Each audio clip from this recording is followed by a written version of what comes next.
Hello, everyone, and welcome to the Digital Leaders Show. We're live the first and third Wednesday of each month at noon Eastern, 9 Pacific, talking key issues and news at the intersection of business and technology, focused on automation, AI, and digital transformation in hopes of making you a better digital leader.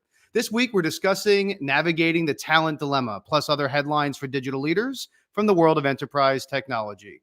I'm Dan Goodstein. I head up the Institute for RPA and AI, as well as the Digital Enterprise Institute.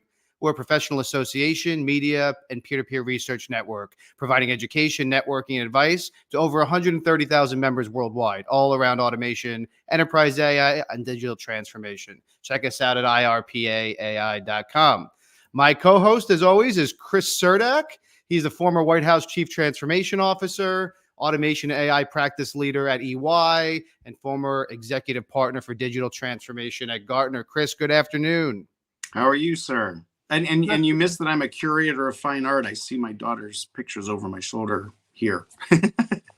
That's good. That's the benefit of working from home, I guess. You get to a little more control over what you have in your surroundings. Exactly. Well, we're going to talk all about the current work situation, the current talent situation. I've got one of my buddies and kind of industry pioneer in the RPA and automation and BPO space joining us in a little bit. But curious, Chris, what caught your eye this week in the news? Well, usually we don't hear much from Elon Musk, but apparently he's talking yet again. The apocalypse coming from AI, and on one hand the world's going to end, the other hand we're all going to be unemployed, and the irony of these sort of just gigantic hyperbolic commentary is they only stick because there's kind of a nugget of truth to them to a certain extent. It's kind of like comedy. It's only funny if it's sort of true. So I think the reality is somewhere in between, but there's no doubt that we're facing some significantly changing times, and it's starting to manifest more and more as time moves on. Yeah, it's one of the things I want to talk about, and I want to get our guests' perspective as well on. But there's been no shortage of people predicting the end of human work, dating back to the Industrial Revolution. Although some of this does feel different, and even some of the folks that we're talking about, Gen AI and some of the AI stuff not taking jobs. Some of them are looking for jobs now, Chris.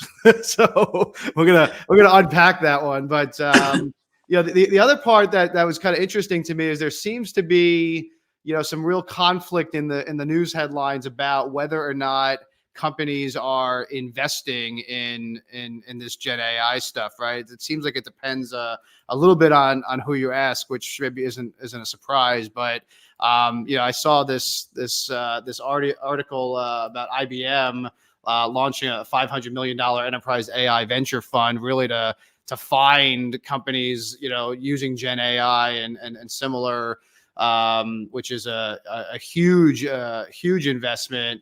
But if you talk to some of the people in the VC world, that's kind of telling me things are starting to slow down a little bit.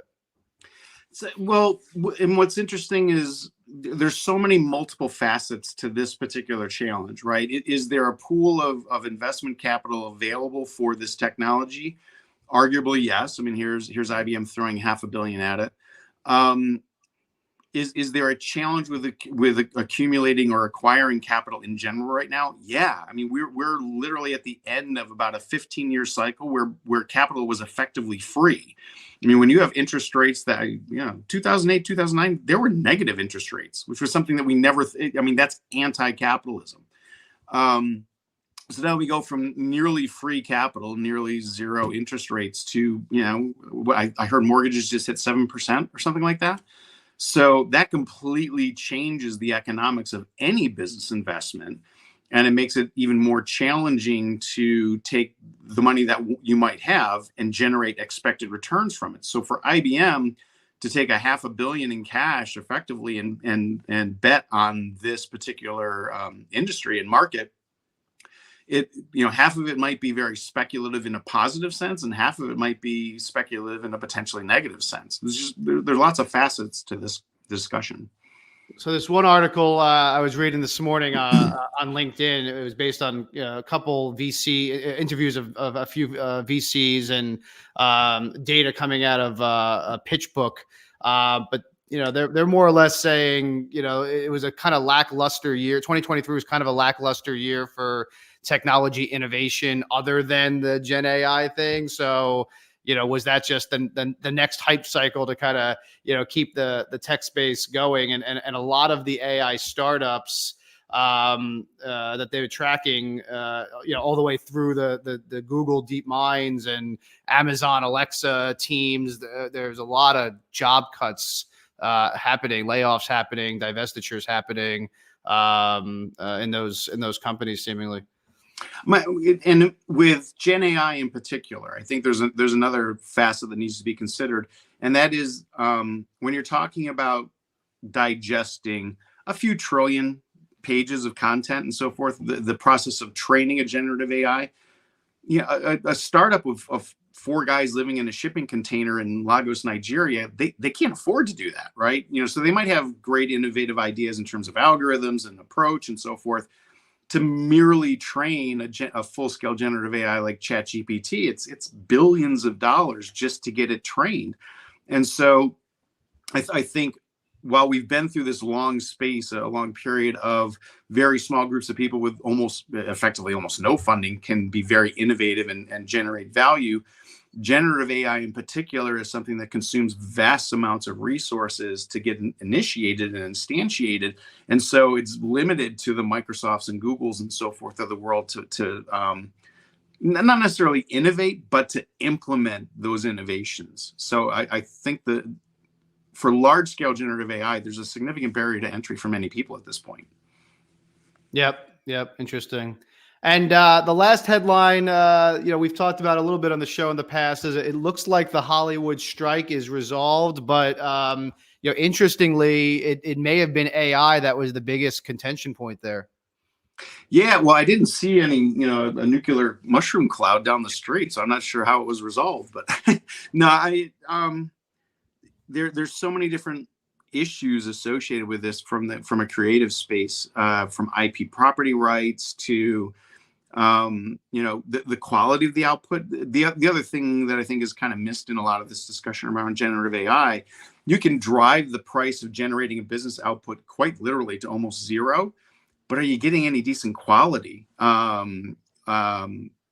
think that there's going to be an ever increasing sense of the commodity stuff is not only cost almost nothing, it's almost worth nothing. And as a result, there's going to be an echo to that, which is those things that are truly customized and come from true human creativity are going to be valued even more, right? It's going to be, the Jackson Pollock. Yeah, it's just paint spattered on a canvas, but it's worth $50 million. I think we're going to see a lot more of that effect. And clearly Hollywood and other creative types are going to be highly impacted by that polarization.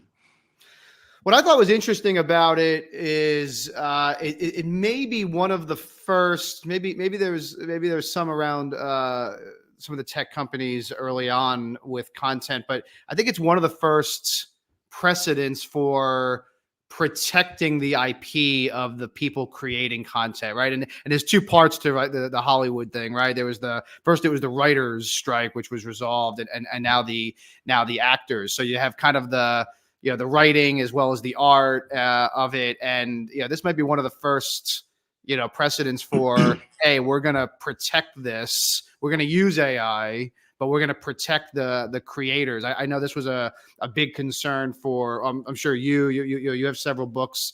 Our previous co-host was an academic, Carlos, and was publishing a lot of. I mean, his livelihood is publishing, is journalism, right? So when these things can kind of churn out content or even push out copyrighted or protected content without attributing it or a commercial model that benefits the originator, that's concerning, but maybe this is the right step in the right direction. Yeah, I think the end result, and it's going to take quite some time to get there, is that the distinction between that material that is automatically generated is actually going to be easier to spot the more we see it. Then there's that the uncanny line or whatever, where if you have a digital image of a person and it's trying to impersonate a person, the closer it gets to being perfect, the more uncanny it is and the more disquieting it is. I think you're going to see that same sort of effect in other aspects of human creativity, including things like music and writing and so forth. And as a result, I think we're going to see this big hump in this vast explosion of artificially created content, and then a return to a demand and a valuing of the tiny little proportion that is actually new and innovative and creative. And as a total aside, today would have been the 89th birthday of Carl Sagan, the guy that wrote Cosmos and one of my heroes that I met as a little kid, as a guy that worked in the space industry. So happy birthday, Carl. Interesting. So good. That's a good segue to the kind of the talent conversation. I want to introduce our special guest today, longtime friend and industry pioneer contributor, Ian Barkin. Good to see you, buddy. Hey, Dan. Hey, Chris. Good to have you. Or good to be on your show. Thanks for having me. Sorry. I know you're so used to being a host. You're I know. That was totally my host muscles kicked in, and I just welcomed you to my show. Yes. Well, I'm thrilled to have you. We've been talking about having you for a long time, and I know you've been quite busy with some new ventures and things. But for those who don't know you, maybe just a quick background on yourself, Ian, and kind of how you got to where you are. Yeah, sure. Originally a consultant, went into outsourcing, was an outsource guy for about a decade, solved people's problems with global arbitrage, and yet was always focused on innovation and transformation and ultimately digitization.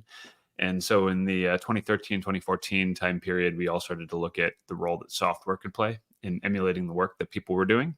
And that at the time was RPA. So was lucky enough to be in the right place at the right time. Helped co-found one of the earliest RPA pure place specialist consultancies, and grew that.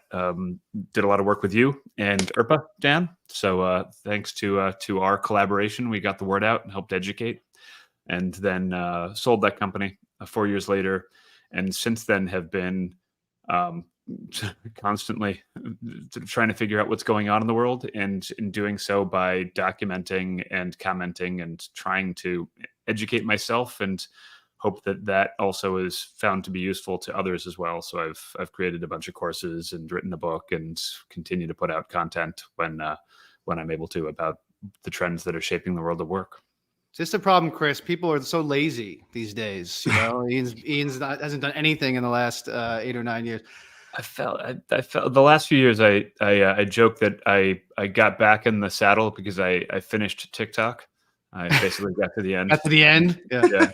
Little sign like Donkey Kong? Yeah, basically. They're just like, go get a hobby. Like, you literally, at this point, you need to do something else. And so I invest in small startups now and advise others, and generally just try to stay out of trouble and be useful.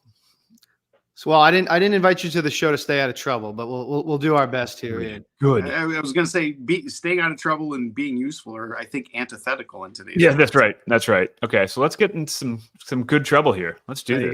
There you go. So, Ian, in all seriousness, though, I think when I met you were running a rather large BPO, and then, as you mentioned, kind of got into the RPA space, pretty early. So, you've been kind of at the center of, I think, the debate around talent for a long time, and this certainly isn't the first time in the various different tech hype cycles that we've been a part of where people have predicted, as Elon has, the end of human labor. Is this time different? What do you think?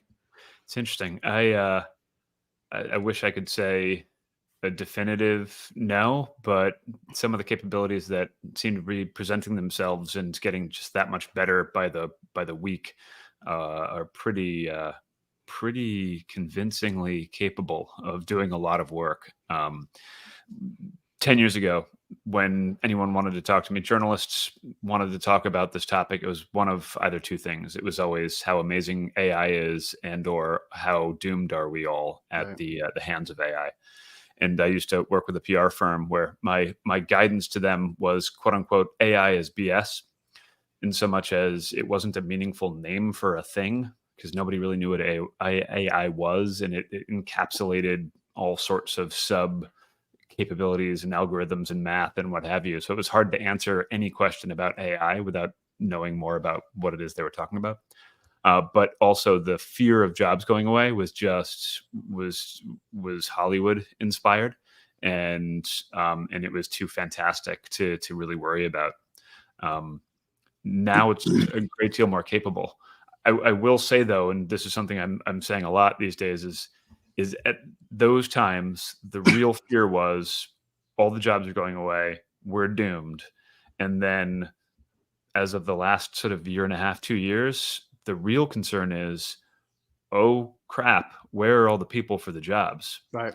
We have so many jobs we need to fill, and there's a massive supply demand issue to achieve any of the digital transformation initiatives and hopes and dreams, or simply to staff a Burger King, right? I mean, just who cares what role and what spectrum and what type of organization? It seems like we're at a real loss for where the people are. And so those are two interesting realities to try to jam together and make any sense of. Yeah, I think I got in trouble towards the beginning of the pandemic because I told some media outlet that, COVID just kind of accelerated the inevitable, right? Which was that a lot of these companies didn't need to work the way they were working, but were doing so because of the PR and maybe they felt an ethical responsibility, who knows, but, around keeping certain workforces employed when they really didn't, need to. And now I wonder, if we've that pendulum's kind of shifted, right? Because now all of a sudden people don't necessarily, at least seeming to me, I'm curious your thoughts. There's a group of people that don't seem like they want to work, or at least they don't want to do the jobs that they were doing before. And a lot of the companies that we talk to are like, okay, right. To the extent of which, we talked about last week, some of these forced back to the office mandates are essentially just de facto layoffs, no? It's interesting because you either take it as sort of an old, grizzled generation where you blame the younger generation for not having a work ethic, or perhaps they're just a heck of a lot smarter and they just know that it can and should be done differently, and we're just stuck in some sort of antiquated, this is the way it's always been done, so you need to get back to the office and you need to spend a bunch of additional time doing unnecessary, manual tasks. So it's something in between, right? People were freed up to go work from home. That was liberating to some degree, allowed them to move to lower cost places, to live a different standard of life. But I think they're also pretty savvy in that we don't really need to be in the office at all times to do the work. Although the sad thing to me is about the culture and the lifestyle. I mean, there's a lot that comes from being together with teams and people and meeting one another and learning from one another, and we're losing out on a lot of that as a result of all this virtual distance working. If I may, I think, Ian, you touched on something pretty important there too. So we simultaneously have a shortage of skilled labor. Everyone's complaining that they can't find, quote, good people. Yep. We have an ever expanding unemployed or unemployable, or I've heard the term NILF, not in labor force. So there's a growing number of NILFs in the world. Okay. And then for myself Google personally, MILF, everybody. Yeah. just literally just the other day, I took my kids for breakfast and got myself and my 3 kids a Happy Meal. And it was $45. I'm going to relabel it a miserable meal. I mean, that's not happy. Something substantial is going on here, and I think it's to a degree the polarization that we've been driving in the labor market, the definition of talent, and so forth. The low end stuff keeps getting lower ended, and the high end stuff is going to, by the very virtue that it's high end and rarer and so forth, is going to become dramatically more expensive. And I think that's reflective in the labor market as well. Would you agree? Right. No, it's fascinating and difficult to get your head around because you're right. I mean, in the outsourcing space, outsourcing spent decades being told it was doomed, that there would be no role for it to play any longer, just because you didn't need staff, you didn't need people. That's when RPA came out, right, Ian? Yeah. Yeah, exactly. And so So I was at a call center company when RPA came out. That was where I did my first RPA tinkering. I sold to a call center company when I sold my RPA consultancy. And, and the narrative was still the same, that the work is going to be automated. It'll go away. The truth actually was that the easier stuff was self-serviced or, was going away to some degree with automation. But it was the longer calls, the more complex cases, the more nuanced work that was replacing it. It's incumbent on us to know what we would do with people to add to, to do that nuanced, more creative, more empathetic, more experience generating work. But you also, it comes with the imperative to train people, to give them those capabilities and skills to do that. I don't know that we're doing that very well. I'm not sure that we know what to do to upskill those people. And this is another thing is those so-called upskills that we value and that are necessary, are they teachable or are they inherent in the individual?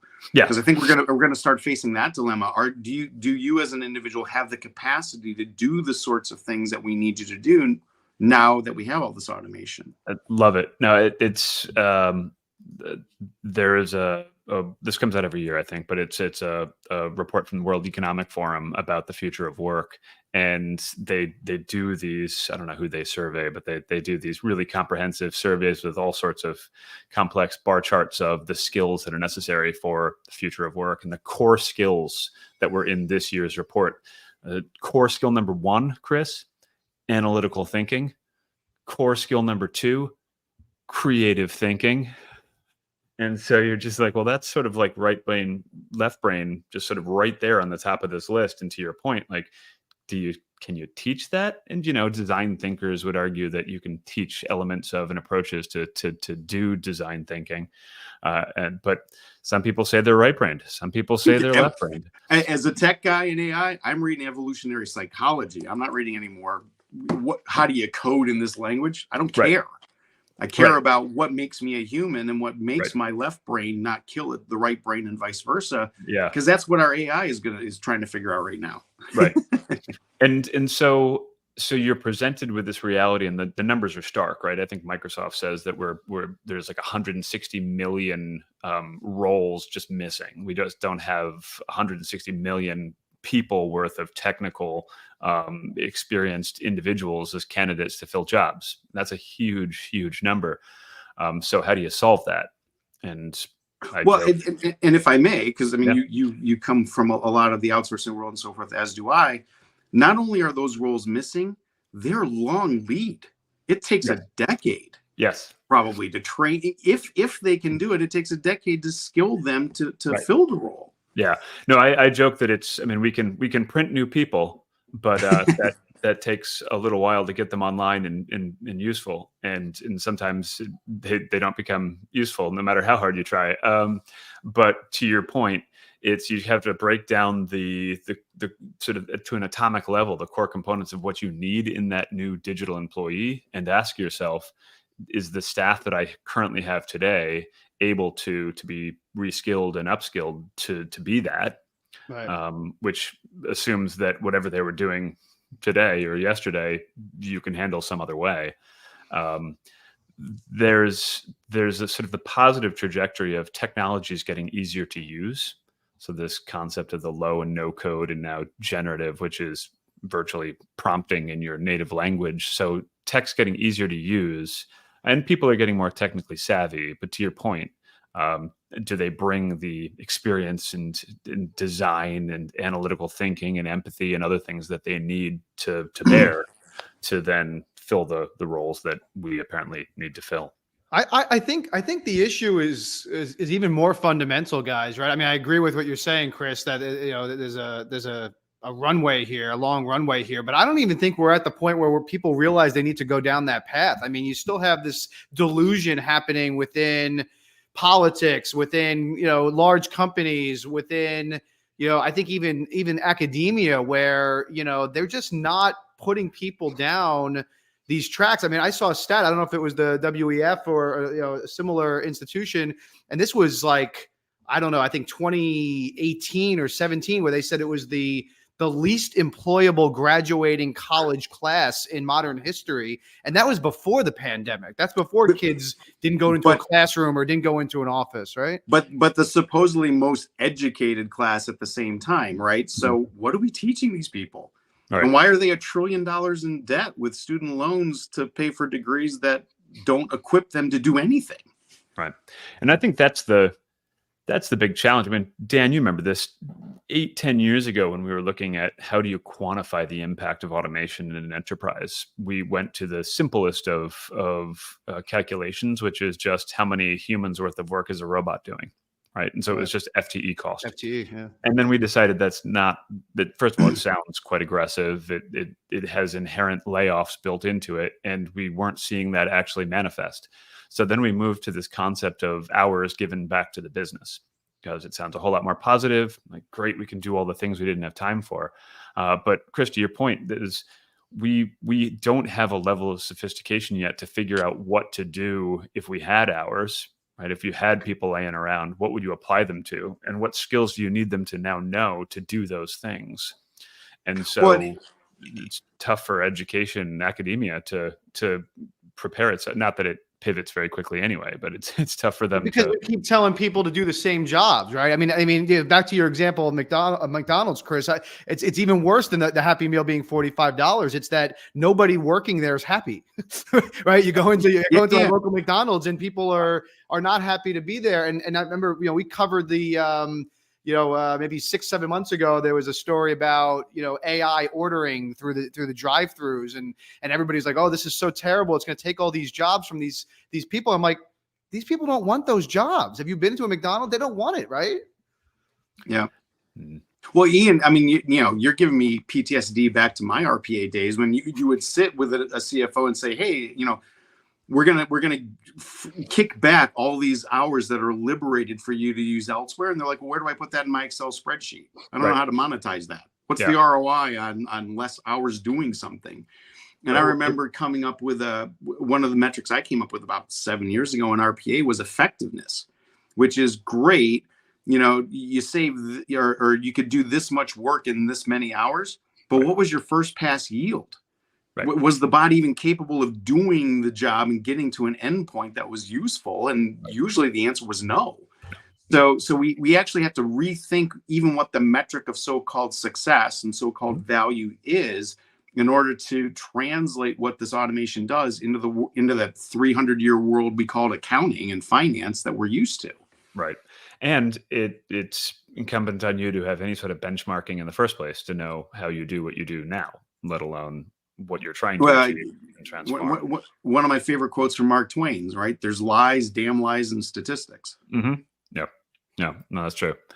Well, we had that. We've seen, like, as you said, Ian, we've seen this, right? I mean, outsourcing was supposed to be your mess for less. And then, you take automation and now it's kind of your mess at scale, right? So now my hope is that, with AI, we can be more intelligent and that we can go to these, low-end workers and say, hey, we don't need you to do that low-end work. You don't want to do that low-end work. Here's how your job and your life will be better with a better job caused by this technology. Because, when you speak to the average employee, they just see it as risk. I don't think there's enough education within companies and retraining within companies to say, okay, this is what you're doing now, but you will have a job later on. And there's a lot of talk about that with RPA, and I feel like it never really came to fruition, Ian. It never did. But again, that's where the difference, I think, is starting to appear to me, is that there's some, and again, it's a complex spectrum, right? Because work is made up of a lot of different things. There's executional components to work, and then there's big thinking, pattern recognition, and forecasting elements to work. And that takes a different set of skills and different capabilities. And some maybe you can develop, and some you just bring to the job in the form of sort of your raw IQ and EQ. But the technologies available today are getting pretty darn capable. And so I think it's going to be a bigger impact on labor force. I think that we'll find that roles are being fully replaced in some cases, which is, again, it's incumbent on us to understand what do you know today? What do you need to be able to act like and think like act like a programmer, think like a design thinker? Like, what does it take to bridge that gap of the folks you have in situ in working jobs today that you have? And then, the kindergarteners who need to start to be wired differently so that they are able to be creative and leverage this technology their entire lives. It's more complex than it ever has been, I think. I think given your depth of expertise in this stuff, one of the theses that I'm chasing now, and it's been I never know. It's been throughout my life, is that oftentimes when we're embracing a technology, we focus on the positive impact that it'll have, the mission statement, right? And this, back when I was building spacecraft, a whole bunch of our team was, how do we get to Mars? And I, as a systems engineer and doing failure analytics, my job was, how do we not blow up along the way? Mm-hmm. And I feel like that is becoming even increasingly the distinction between those, the 95% of organizations that fail to embrace and adopt a new technology, and the 5% that get it right. It's not that we all focus on the benefit that we're going to get, but someone's got to be looking at the back door saying, hey, here's what could go wrong, and how do we prevent that? Yes. I think that's becoming even more important in achieving success than the chasing the dream state. Right. That we all start with. Couldn't agree more. I mean, it and articulated far better than I ever have.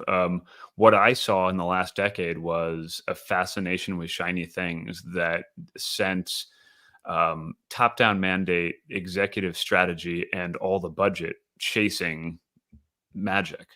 And so, and Dan, we saw this a lot with our clients that were in RPA that would then fully pivot all focus and budget away from RPA onto AI. And this is like 5, 6, 7 years ago. And then would come sheepishly back to RPA because they didn't have that focus on what could happen if this wasn't as capable as we were being told, and it might in fact fail. And so I think we lost some of the headway that we would have made if we just sort of were a bit more pragmatic. I'm seeing that same thing happen with generative AI now, where executives and boards are all saying that, like, whatever we do, we got to be all in, all chips on red. We're all doing generative AI now. We need a full Gen AI strategy. And while it is truly amazing, it's still only since November of last year that any of us knew this stuff, or most of us knew this stuff even existed. And it's still in its infancy. So it will fail a lot more than it succeeds. And we're just not thinking that way. I was saying years ago, shifting from, refocusing on AI when you couldn't succeed with RPA is like trying to learn how to juggle with chainsaws instead of red rubber balls. So I used to say to clients when they wanted to set up an RPA center of excellence, I used to say, tell me about the last successful center of excellence you set up.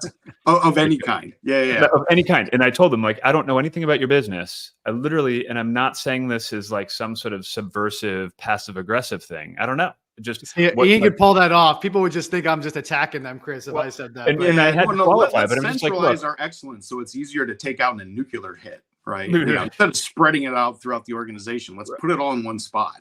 Well, and the one I'd bring up is like the continuous improvement. Maybe that's the one. Did you set up a continuous improvement center of excellence where people are black belts and green belts and in Six Sigma, and a lot of enterprises would be like, wow, we're not good at setting up a center of excellence, which incumbent in that it includes funding and measurements. What are you actually going for as far as goals and objectives, and how do you recognize the benefits you create for other business units? Do you get any of that money back? There's a lot to setting up a center of excellence, and if you can't do that for one thing, you ain't going to be doing it for another thing. And so, to your point, Chris, the fundamentals of the story are always the same. It's just the tool that seems to change, and in this time, it's now Gen AI. And this is the talent discussion that no one really wants to have, and that is, I've been every technology wave since 1992. Lotus Notes, I've been involved in, and every single one has been exactly the same. And no matter how much we think the technology advances, one thing doesn't change: us. Yes. We, fallible humans, and all of our pluses and minuses and strengths and weaknesses, we are the same every time. So if we keep having problems with implementing technology, is it the latest tool, or is it us and how we use it? Well, I think it's. I think it also. Listen, people. I think you'd agree with this, Ian, but feel free to disagree. I disagree, RPA. I disagree. RPA. I can say anything. That's a blanket. I get a blanket one. Yeah. RPA exploded because it allowed people to keep their legacy systems, keep the way they were doing things the old way, without really doing digital transformation. I think AI, if it's done right, forces, to your point, people to think about how they're doing things and do them differently. And to tie it back to the people, part of that is the people factor, right? What do people do? What kind of work do people do in an organization? And at the risk of getting into a political conversation, which I don't want to do on this show, I think the other reason why it doesn't happen is because it becomes an economic theory issue of, if these people, is it such a bad thing for people not to have to work 60 hours a week if technology can implement it? Well, then how do we pay for things? How do we, fund our government? How do we, it sounds like socialism, right? But in reality, I mean, I agree in some respects with what Elon Musk is saying, which is that is the nerve. I don't want to work if I can get the same productivity and as a business owner, the same revenue out of less hours. Why is that a bad thing? Why aren't we talking about that? Yeah. This harkens back to Martin Ford's Lights in the Tunnel book from decades ago, of each light in the tunnel was an economic contributor, you, me, Chris. And by doing a thing for the economy, we got payment, we had a salary that we could then use to buy assets and services, products and services, which kept the economy going. But if we don't have to work and we're not getting money for it, then we're not buying the shoes and the iPhones and the Netflix subscriptions that the big companies who are using AI still need. They still need revenue. So yeah, it's a huge and interesting discussion around distribution of wealth so as to have actual economic consumers to maintain an economy. RPA, I mean, I wish RPA was bigger. RPA was merely a replacement of BPO, right? It came in on the same narrative of, you don't have to do this for yourself. We can do this for you. In one instance, it was with offshore labor. And then the second, it was, what you're doing with offshore labor, we can do that now with robots. Digitally. Yeah. And it was an oversimplification. I mean, in no way, shape, or form did we fully replace. We even called it that, right? We even sold initially when we were evangelizing it as an as an association. We were like, back then the debate was offshore versus nearshore. Remember? So it was offshore, nearshore, and then we started saying no shore. That was the way we originally talked about it, right? Yeah, I mean that was HFS's Robotistan white paper in November 1st, 2012. They named the digital shore Robotistan, and just to couch it in the same context that we were thinking of India or China or Guatemala or any other location we were sending work. And to that extent, it doesn't appeal to the broad audience, right? It's not a household term. AI has had a lot better marketing, and so everyone knows it. This wave of AI too is a heck of a lot easier to tinker and experiment with, and that's why. Sorry, Chatistan. Yes, Chatistan. Because that's it. Because to become a citizen of Chatistan, all you need is a browser.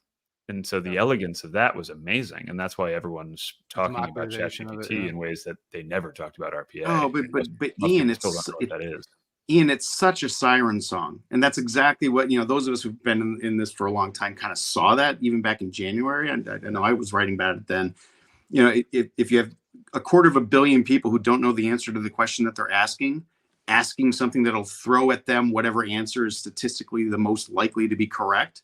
Mm-hmm. It's a recipe for disaster. Okay. What could go wrong? What could possibly go wrong? Well, and if I'm sorry, I want to go back to something Dan said that I think is critically important in all this, and I'd love to get your opinion on this. So Dan, you'd said something, it was sort of a your mess for less, and we just automated in situ processes with RPA. Mm-hmm. And I think what everyone, we sold it as if this is so simple. Just do what you've always done, but we're going to do it with software instead of people. And the thing is, if you take a crappy process and you automate it and accelerate it, you're just getting crappier. Yeah. I mean, that's kind of how the math worked. And we used it. We use this automation as a way of trying to avoid reassessing business processes that were last defined in the late 1990s. Before, I mean, we were using Nokia bar phones, and there was no such thing as social media. Right. There was no such thing as an iPhone, and we were using 56K baud modems. So we're still trying. We're still trying to expand upon 25-year-old business processes, because that's really the last time any of us re-engineered. Mm-hmm. And so we're just getting crappier. Yeah.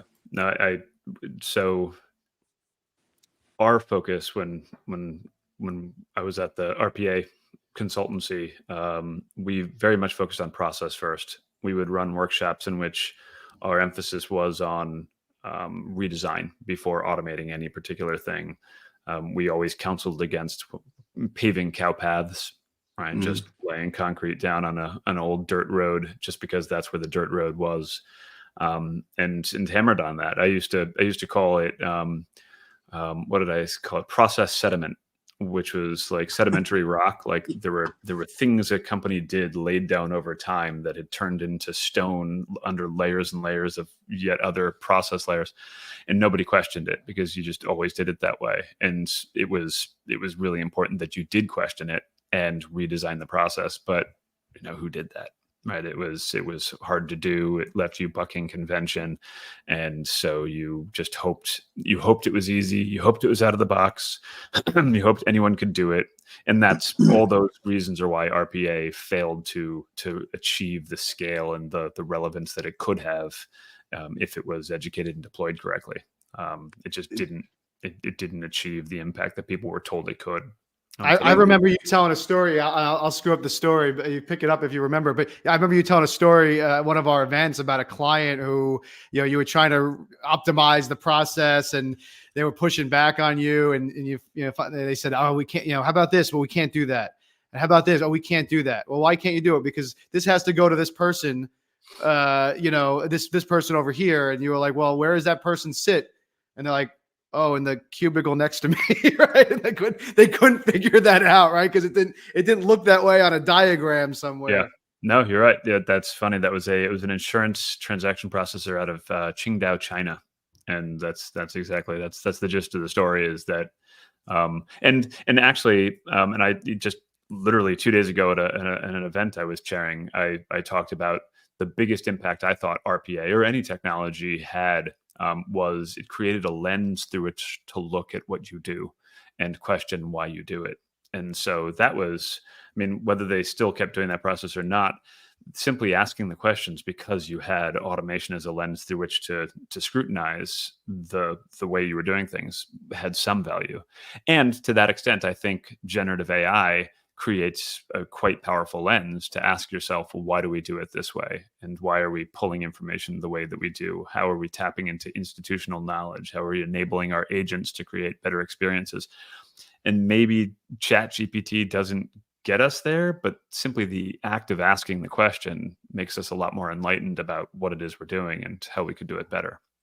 At least I hope that happens. Not to take the glasses half empty perspective of that, but I will. It's more that the cost of not being self-reflective in that manner of why do we do things the way that we do them is going to get ever steeper and ever increase. Oh, absolutely. Right. So keep raising. The more we ignore doing the painful things and making the painful decisions that we want to make, the more we're increasing the cost when we inevitably have to face up to it. Truly. And to your point just then and earlier too, is people will take for rote what they're being told by these systems, and they won't question what the process was to reach that answer. And that's going to really expose us, both because we won't be able to, it's like we talked about before going live, if GPS went down, we'd be in trouble. If ChatGPT goes down in the future, we will not know how our business runs if we're not careful.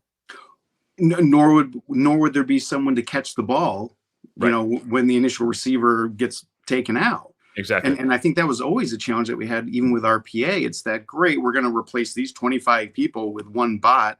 Right. What happened when the bot has a bad day? Yeah. And lay on top of that, just general demographic shift of, we've got the people who know this stuff retiring. And so there's no one to backfill and say, I got this.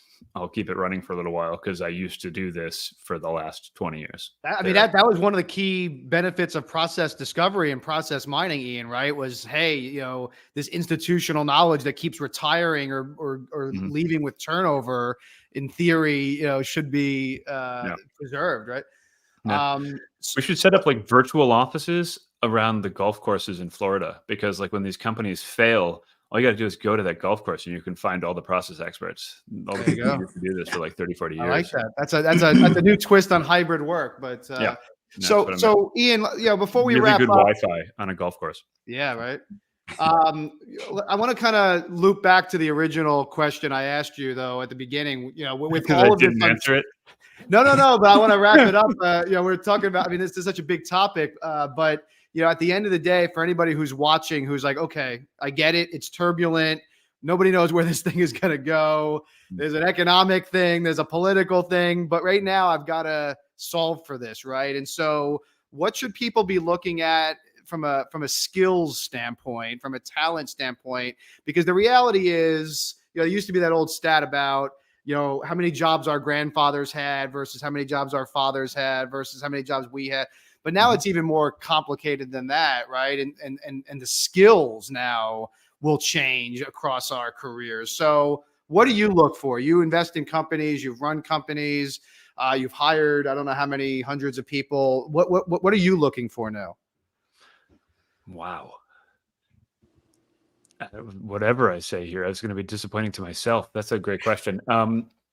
Well, so general curiosity, because it really is frenetic and anxiety causing right now, because every hour there's something new. And actually, in reference to a point that you and Chris were covering at the opening of the call, where we were talking about sort of the investment in technology in general, and then the speed. The problem with some of these startups now is anytime OpenAI does an announcement, they put thousands of startups out of business like that. Right? And so it's really, it's hard for even the most sophisticated software developer to know what to do when, each Tuesday when there's a software push, your entire plan just went down the toilet. So this comes back to what Chris had mentioned too. It's always the fundamentals. It's always the humans and the sort of the psychology and the structure of an enterprise that is what defines success.